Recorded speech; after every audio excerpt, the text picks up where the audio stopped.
नई दिल्ली 27 सितंबर 2025। एडल agri business limited, जिसे पहले अदानी विलमर लिमिटेड के नाम से जाना जाता था, ने अपनी कॉफी टेबल बुक किससे कुछ खास का भव्य लोकार्पण किया। यह पुस्तक पद्मश्री प्रोफेसर पुष्पेश पंत और सेलिब्रिटी शेफ कुणाल कपूर द्वारा लिखी गई है और भारत की बिरयानी व चावल संस्कृति की अनोखी यात्रा को दर्शाती है। लॉन्च का आयोजन world food India 2025 Bharat Mandapam Pragati Maidan Nai Delhi में हुआ, जहां केंद्रीय खाद्य प्रसंस्करण मंत्री श्री चिराग पासवान और एडल एग्री बिजनेस के एमडी एवं सीईओ श्री अंशु मलिक ने इसका अनावरण किया। किससे कुछ खास कोहिनूर ब्रांड के जरिए भारत की समृद्ध खाद्य परंपराओं और बासमती चावल की विरासत को एक नई पहचान देता है। पता नहीं क्यों बार बार लग रहा है कि यार हमें ब्रेकफास्ट में भी राइस खानी चाहिए। I come from this beautiful small city in Jharkhand called Jamshedpur, और बचपन से राइस के साथ मेरा एक अनोखा सा रिश्ता रहा है। जब से मुझे याद है, मेरी नानी की एक आदत रही है कि घर पर खाना जब उनकी पसंद का बन रहा हो या नाना जी के पसंद का बन रहा हो तो चूल्हे की आंच पर बनाया जाएगा। और गर्मी की छुट्टियों में या फिर ठंड की छुट्टियों में जब भी हम नानी के घर जाते तो नानी हम सब बच्चों को, मतलब हम 4-5 लड़के ही हैं हमारे घर में, क्योंकि parents and all everyone had just sons, तो नानी ऐसे खुद बैठती थी, चूल्हे की आंच लगाती थी और हम सब बच्चों को आसपास बैठाकर वहां राजमा और चावल बनाती थी।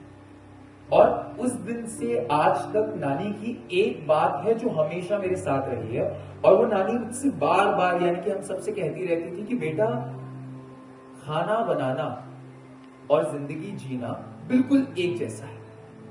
आपको धीमी आंच और सब्र पर खाना हमेशा जिंदगी की तरह इत्मीनान से पकाना चाहिए, क्योंकि अंत में वो एक लौती चीज है जिसके लिए हम इतनी मेहनत, इतनी शिद्दत से सब कुछ कर रहे हैं, वो है कि 2 वक्त की या 2 जून की रोटी, 2 जून का खाना हमें मिल जाए। नानी की ये बात बचपन में मैंने ऐसे सुनी और ऐसे दिमाग से निकाल दी, क्योंकि बचपने में हम सब बचपना रखते हैं अपने अंदर।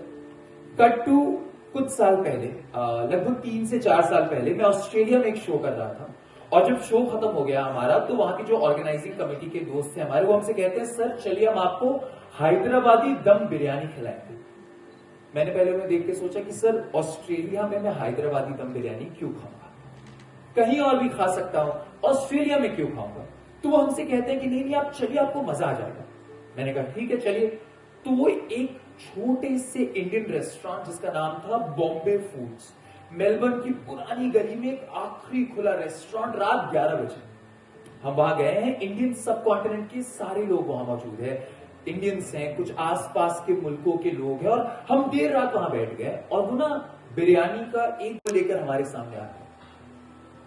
मैंने बिरयानी बहुत खाई है, इससे पहले हैदराबाद में, लखनऊ में मुझे बिरयानी बेहद पसंद है, पर उस रात उस बिरयानी का स्वाद बिल्कुल अलग था मेरे लिए। लगभग 1 महीने से मैं वर्ल्ड पे टूर में था और मैंने इंडियन खाना नहीं खाया था, और नानी को मतलब खोए हुए